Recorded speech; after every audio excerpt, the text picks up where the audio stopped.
Recording. Yeah, got it. Welcome to the interview series, The Truth About Your Migraine. I'm your host, Maria Hykin. Today, I'm delighted to speak with Vikki Petersen. Vikki is the founder of the renowned Root Cause Medical Clinic in California. And her list, the list of things that she does and is so long and impressive that I don't just want to read it. I want her to give her the chance to introduce herself, maybe in her own way. So, Vikki, please welcome. I am so happy to have you here. So honored that you agreed to speak for our audience. Please take it away. Okay, thank you. Well, it's my pleasure as somebody who has suffered migraines in my earlier days. I love to help people get rid of their migraines. So any opportunity to educate and talk about it is something I really enjoy. So a little bit about me. I'm a doctor of chiropractic. I'm also a certified functional medicine practitioner. And the name of our clinic, Root Cause, kind of speaks to the way we think about things. We're a team of doctors. So we have medical doctor, the functional nutrition, and then on the structural side of things, we have chiropractic and physical therapy. So that's the team. We also have a health coach on our team, medical assistant, and there's about 20 some odd staff of everything, but about 6 different physicians and clinicians. So that's the team. We've been doing this for 25 plus years now. And it's really all about not managing symptoms, but resolving problems by getting to the root cause. And it's very fun to see how willing and able the body is to heal itself and resolve such problems when you give it the right help. And so very often clinicians are called healers. And I say to patients, it's like, I don't consider I heal. I consider I remove obstacles. That's a very good way to put it. Yeah. Yeah, because the body can heal itself unless it's overburdened. So if there's too many burdens, stressing it, overtaxing it, then it can't heal. And so it's handing you symptoms as a means of communicating. Can you handle this? Can you handle that? Because it's too much. How interesting. Well, before we go there, I just want to give our audience a little tidbit. Just before the interview, when Vikki and I met last week, she said, well, I'm not sure if I'm going to be the right fit for your conference. I said, well, why? I read so much about you and I heard you speak. You're just wonderful for this. She's like, well, you're talking about migraine care, and I am all about migraine elimination. Is it okay? And I thought, oh my God, yes, it's okay. It's okay to do it. So I'm always, and I'm sure that our audience has had this experience too, that there is some new thing that comes up and everybody is excited about it, and then you try and this doesn't work. And so I kind of trained, as a migraine sufferer, I kind of trained myself to be very cautiously hopeful and cautiously optimistic. Yeah. But I know you have a personal story about healing yourself from migraine with a root cause medicine. So can you tell us a little bit about that so that we can become actively hopeful? Yeah, no, definitely. My mother was a very ill person. She suffered chronic migraines and basically always had a headache. I eventually, as a teen, was the same way. I would have my migraines 2 to 3 times a month. And then when I didn't have a migraine, I had what I called my regular headache because I always had a headache. She also suffered from low blood sugar. She used to pass out from low blood sugar. I did the same thing. A lot of pain, a lot of fatigue, a lot of hormonal imbalance. So at the ripe old age of 17, I was right there. I had every single symptom and I was a mess. And yeah, it was awful. And what my doctor told me was, well, you're just like your mom. And I was, you know, I mean, she was my mother and I was just like her, you know. Right. So, and you accepted it. yeah, and those were the facts, but I thought, really? You know, like, this is my life? Because I watched her suffer and be so miserable and cancel events and couldn't go to, you know, everything that's attendant with feeling so ill. And so it was depressing, quite frankly, you know, at 17. And I was pre-med. It was my first year in college, and they were giving me codeine with Tylenol. And you can't think when you're taking codeine. So I became a Midol addict because Midol has caffeine, and so I wasn't falling asleep in class. Oh my gosh, the things. So I had a personal epiphany when I was in school because I was pre-med. I every summer volunteered at hospitals, and I just, you know, I wanted to immerse myself and, you know, kind of see what this was all about. And I kept getting a little down seeing patients who kind of were never really going to recover their lives fully, whether it was diabetes or congestive heart failure or whatever it was that they had. They had these chronic degenerative diseases that they were not going to be remedied from. And so this little voice in my head said, what if we had gotten them 15 years ago or even 10 years ago? Like, what if you found them then, what could you have done to divert this course, right? So they wouldn't be where they are today, kind of too far gone, right? And so I decided then and there, that's what I wanted to do. So I actually became a doctor of chiropractic instead of a medical doctor, because doctors of chiropractic got 2 full years of nutrition. And that's what started. And then at the same time, my mom, it was funny, you know, she had put up with all this terrible health when she was a kid, and I was a competitive figure skater despite passing out and all this nonsense. Anyway, such stories. But she said, that's it. You're not going to be the way I was. Let's do something, you know. Oh, good. Yeah. Yeah. And so she found this nutritionist fellow who was a bit odd. We'll grant you that. But he was just a little out there. But he started for the first time talking about diet. And my mom was a gourmet cook. She was amazing, but it wasn't necessarily healthy. It was just delicious, right? Right. You know, cheese fondue for dinner, you know. It was very fancy, but not healthy. So anyway, we started on this path very cursorily. We started to feel a little better, you see? And then I went, oh, see, this is what I need to do. There's hope here, because we started to feel a little better. And of course, for me and then her, it was a very circuitous route of trying to figure this all out. But I then got to the point, I never had another migraine. She never had another migraine. And then I started working with patients. And I also used to have incapacitating menstrual cramps. I mean, incapacitating, and handled those too. So then it was like, okay, bring it on, ladies. Bring me your migraines, bring me your PMS. And I just wanted to help the world. And it's been so wonderful to be able to have this formula that works in a very, very high percentage of the cases and really remedy migraines. Oh my God. Speechless. I know, it's exciting. Yeah. Yes. So your mom also didn't have another migraine? No, you know, now she was more than 40 years my senior. So by the time I figured it out, she was in her late 60s.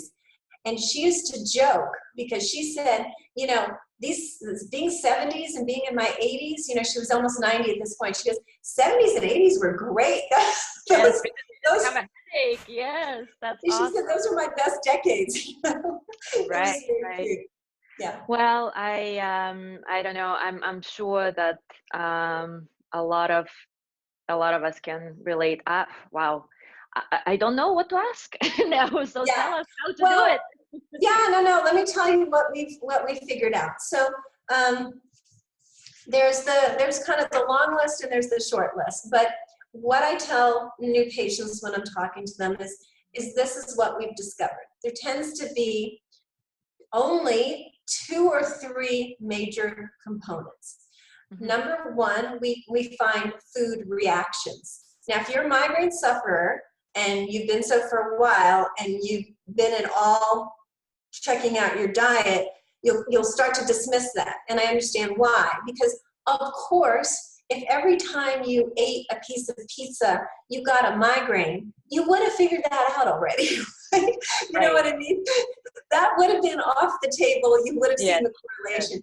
The problem is food sensitivities, not allergies, but food sensitivities have a delay in their response. And it can be anywhere from several hours to 8 days later. Oh my God. So how do you figure it out then? Exactly. That's why you can't say, because somebody can say, wow, I went out for dinner and I woke up in the middle of the night with a migraine. What did I eat? You know, we tend to go back to the last meal or two. We don't go back 8 days. You know what I mean? So that's why it can be complicated, which is why, you know, there's certain lab tests, and then there's an elimination diet we do in a special way to figure out that component. So that's number one. Well, can I just interject before we move on to the second, because I'm very interested. I was on the elimination diet with my neurologist. And so gradually, you know, like for 2 months, I was off my tea and then off cheese, off chocolate, etc., etc. And it didn't make any difference. So how would somebody like here's the other factor is there's also what the gut is doing with the food, you know, meaning do you have any inflammatory factors in the intestines that are creating a leaky gut and affecting the nervous system and creating inflammation of the nervous system? So that's something. Gluten is, you know, I'm the author of the book, The Gluten Effect. So gluten is a known neuroinflammatory substance, as is dairy. You know, those two are known. There are other foods, certainly. But you can have no digestive. Oh, and by the way, my story again, if you had asked me back then what was, you know, did I have digestive problems? I'd be like, the answer was no, categorically no, zero digestive problems. Yet my problem was what I was eating. So, and that's very counterintuitive, you know, no bloating, no gas, no constipation. Yeah, because I don't feel that I have any digestive problem. Exactly. So it's doing the right laboratory test. So we do the labs and we do the modified elimination diet because it can be, you know, there's a lot of ways these factors can come in and muddy the waters, you know.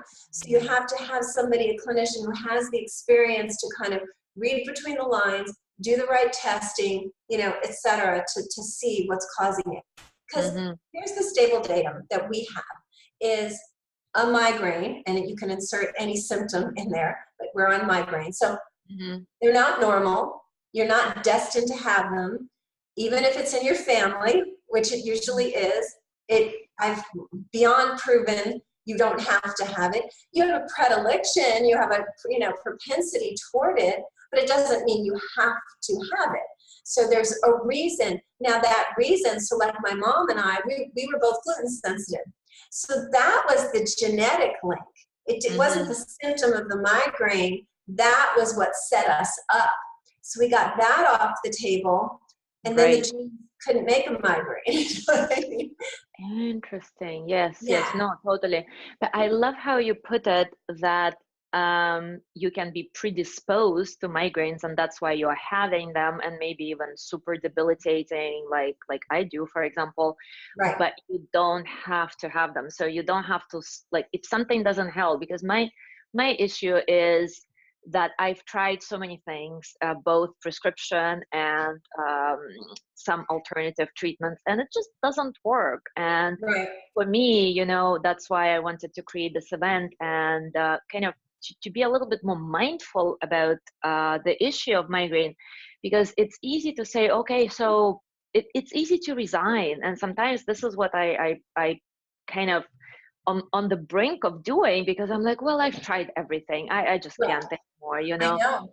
But your message is that you don't have to have this, even if you've had it all your life, like your mom, until 60 years old, then you can heal it. It's just you need to find your combination of And, yeah.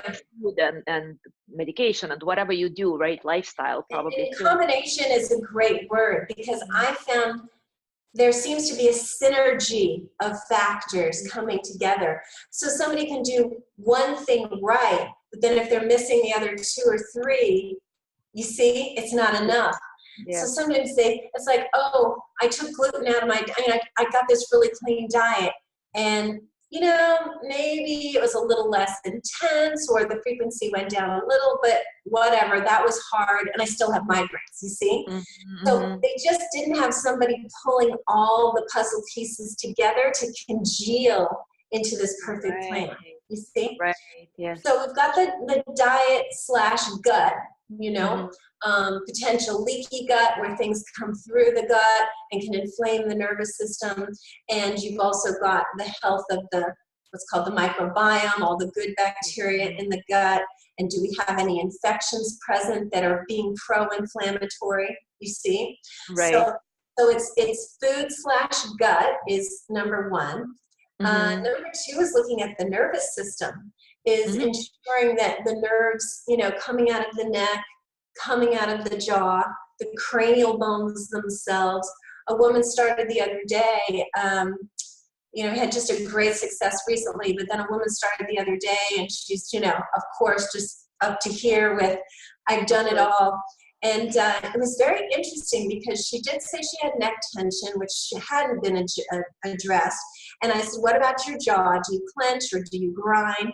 And she said, at first she said no, and then she said, oh, interesting, my molars, she didn't say wisdom teeth, she said her molars had been removed, and her dentist commented that could cause a lot of clenching and pain, the way it was done. She said, I don't have TMJ pain.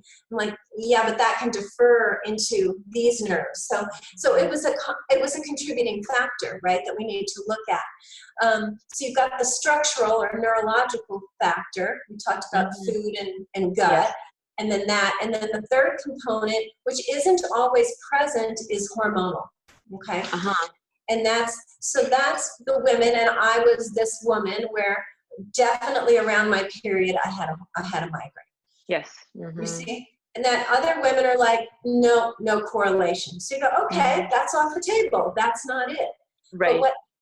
But you can take estrogen and deplete it and literally turn on a migraine. I mean, it's formulaic. You can do that.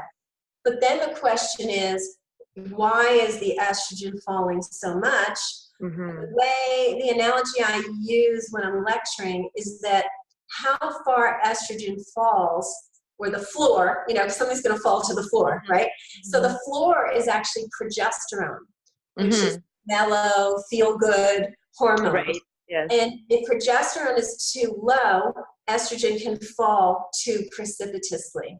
So it's usually insufficient progesterone that's allowing the estrogen to plummet so low. And then progesterone gets depleted with, it's definitely food sensitivities can affect it, but specifically the adrenal glands, the stress gland, when it's diverting, it'll divert away from making the progesterone because it has to make more stress hormones, basically. Right.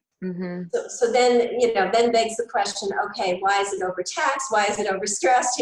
And then very often you're back to food and diet and potentially lifestyle, for sure.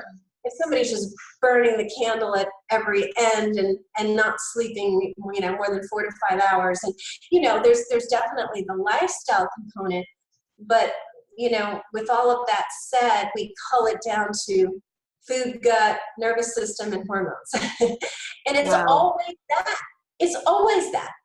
So it's in reality, it is very simple, but it's not easy to get to that right combination and to figure it out how it works for each individual person. It's hard on your own. It's really hard on your own. So you have to, having a clinician that understands that synergy that can take place and has the right tests to hand to really assess, knowing how to measure the sex hormones. I hear all the time from, women who say, I'm begging my doctor to test my sex hormones. They say it's not reliable. It's like, well, if you do it right, it is.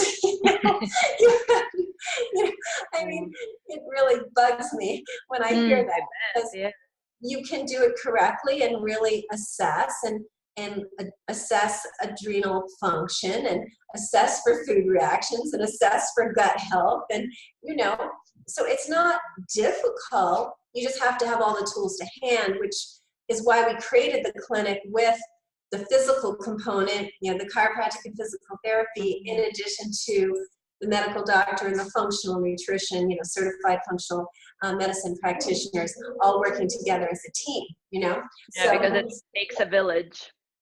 It does. And there's certain things that, there's definitely certain complaints like migraine that we find are multifactorial, and they do require, it's not just diet, it's, it's all of these plus the structural, plus the lifestyle, but we've been just doing it so long that it's a pretty easy checklist for us at this point, This is your job, so it sounds very complicated, but for you, you know exactly what you're doing. And so that's why it's so important, but definitely it's important for somebody to be sort of, handheld, because by yourself, you can't really do all of those. So how long would you say this process takes to figure out what is not optimal? I don't want to say the word wrong. What's not optimal in your system and how you can optimize it?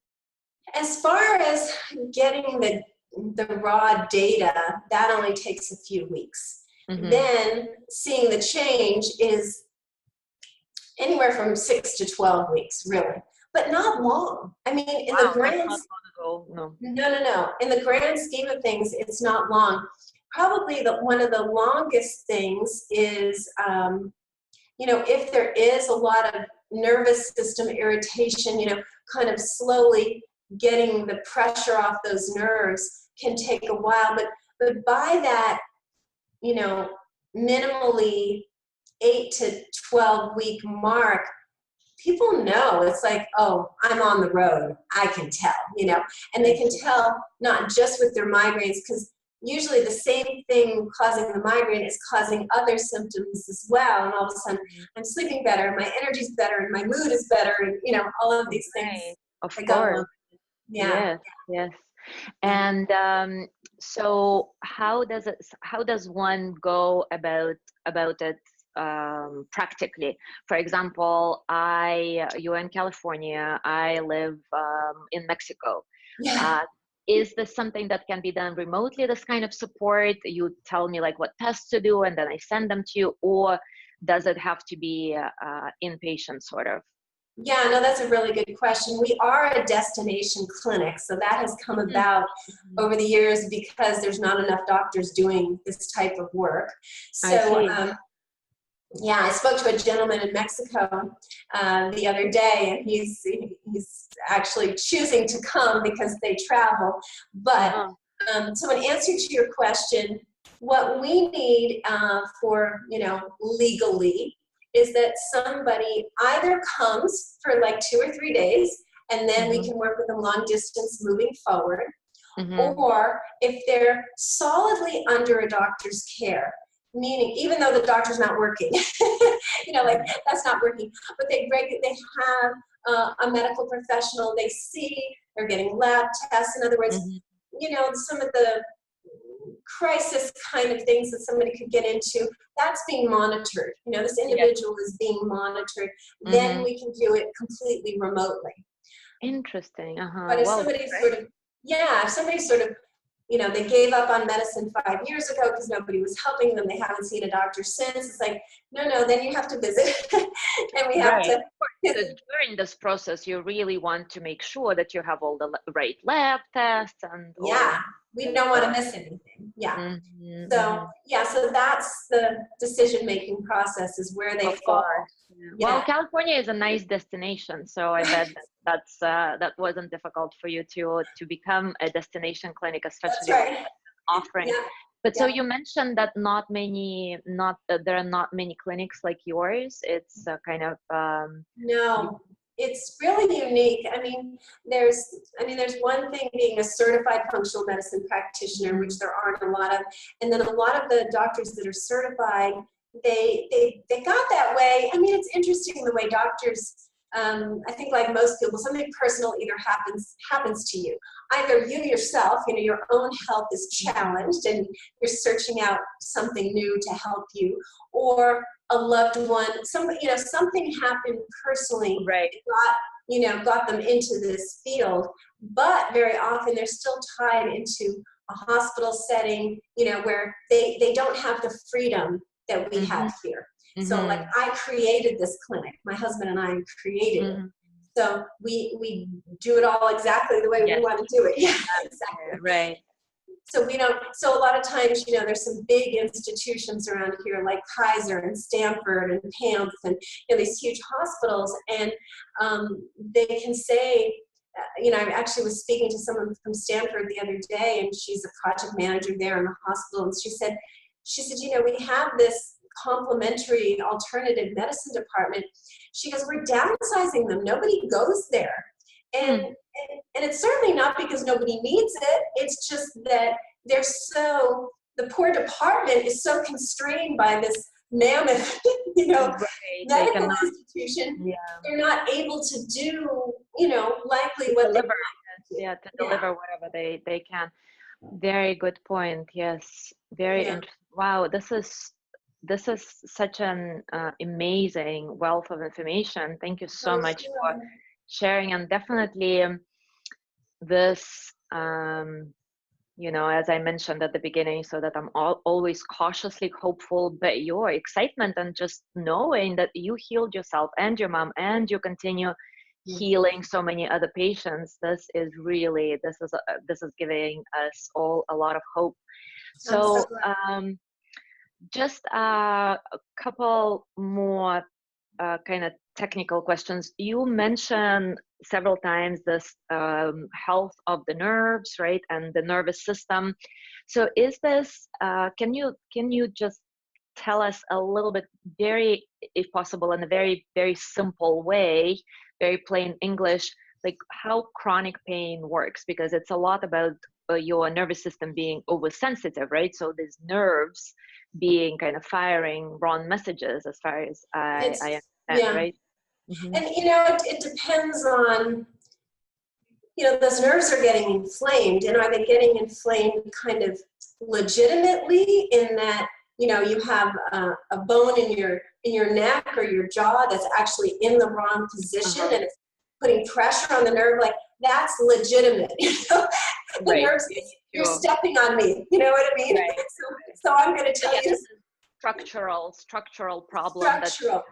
Exactly. And then you have anything from migraine to neuropathy and numbness and various things where it's happening because of generalized inflammation of the body that's overtaxing and sort of having this fire burn in this nervous system, where it's not a structural problem, it's a physiological problem. And that's where, whether it's hormonal or diet or, what have you, or hormones, you're in this pro-inflammatory state. And so much of what we do is to, take down that fire, to handle the inflammation, which the body, when it's functioning correctly, it has anti-inflammatory tendencies, but unfortunately the pendulum has shifted, and we're in that very high inflammatory zone, and the poor anti-inflammatory tendencies are just being lost, being diluted away. Yeah. So, the chronic pain, like a fibromyalgia or something like that, this is very legitimate pain, but it's not like, not nobody's pushing on your arm, or, it's not Right. Yes, of structural. course. The pain is real, but it's not Yeah. caused by any structural deficiencies or problems. Yeah. And so you have this pro-inflammatory situation, and that's what you have to get to the root of, which it's so interesting because you kind of come full circle to, the gut, which is where the immune system is, and the diet and the hormones and the stress load, and, looking at all of these things. But what I think is most exciting is that you could have maybe 7 different things going on. Mm-hmm. And as long as you, successfully address 4 or 5 of them, that would actually be enough, so you've unburdened the body enough that then it takes the healing and handles it on its and own. then it starts to autocorrect, basically. That's right. That's right. Which is exciting because it means you don't have to find every little thing. You just have to unburden enough that the body can take over and heal. Absolutely. Well, even I teach yoga and meditation, and even just with that component, you can actually bring I like how you describe it, let's unburden the body and the nervous system. Even with that, like when you start managing your stress a little bit better, even that can give you a nice push to your immune system to kind of start working a little bit better. That's absolutely. You just have to find enough of the component parts, and then you're good, But then there is the discipline point, I can't eat gluten, I take very good care of this machine. I'm sure I could mess it up enough that I could get another migraine. I was just going to ask you actually, how strict is your diet now? It's strict, I mean, you heard the story about my mom. I didn't have the best genetics, let's put it that way. So, plus it's pretty easy for me to practice what I preach because I preach it all day long, every day. You have no choice. You have to do it. Yes. Right? And it's like, so it is my life. I'm not tempted. I'm not challenged in that regard. But I do, having been as ill as I was, I really value how now in my 50s I feel so great, like that hasn't worn off, that delight of well, and it definitely, you project it with every word, and the level of energy you have, and it's just so exciting to just speak with you, and thank you. I can definitely hear it in your voice and your body language, that you are just full of energy, full of health. Which is, and I used to be completely exhausted all the time. And so I think when you have fought for your health, I definitely am a more appreciative eater. I'm not one of those people. I remember being very young, and I said to my dad, I had a headache. And as sick as my mother was, this man never had a thing wrong with him ever, right? And, one day he goes, headache. And he's like looking up, thinking about this. And he said, so that means your head hurts. And I'm like, oh, just shut up. It's just like, I know, but some people, it's just so wonderful, but you wanna kind of strangle them. It's like, I'm happy for you, and now go away. Yes, yeah, exactly. But wow, yeah, some people just don't get it. But wow, I am totally wowed by your speech and your amazing sharing. Thank you so much. I understand that you have even more gifts for us as a free gift. You're free. So can you tell us a little bit more what it is? Absolutely. I definitely want to invite anybody who's really serious about getting their, handling their migraines and is ready to do some dietary and lifestyle change, to call the office or send us through the website to receive a free consultation. Oh my God, this is awesome. Yeah. Yeah, so it's with me. I do the consultation. So if you're local, then we'll have you in person. If you're not, we'll do it over the phone. And should I give you the website or the phone number? No, you guys, put it on. Okay. Be down under the video, so it's all perfect. Yes, you just have to click the link below and book a consultation with Vikki. Wow, this is absolutely delightful. Thank you so Um, much. You are so generous, and I am just very excited to for all of us to have this hope. You know, whether somebody is gonna. I hope that many people are gonna take it and explore and see. Fingers crossed, it's gonna be working for everybody, but at least explore. And you know, the main message that I wanted to give through this event is that do not give up hope and to continue looking for your combination, for your perfect, for your solution. And Dr. Vikki, you're just the perfect example that it can be done and we don't have to suffer. Thank you yes, so well, much. oh, thank you. It's my pleasure. And I want to help you as well. So don't be shy. Give me a Yeah, call. I will not.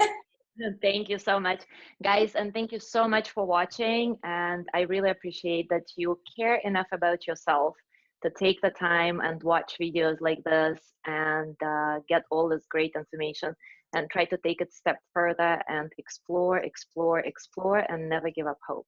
Thank you.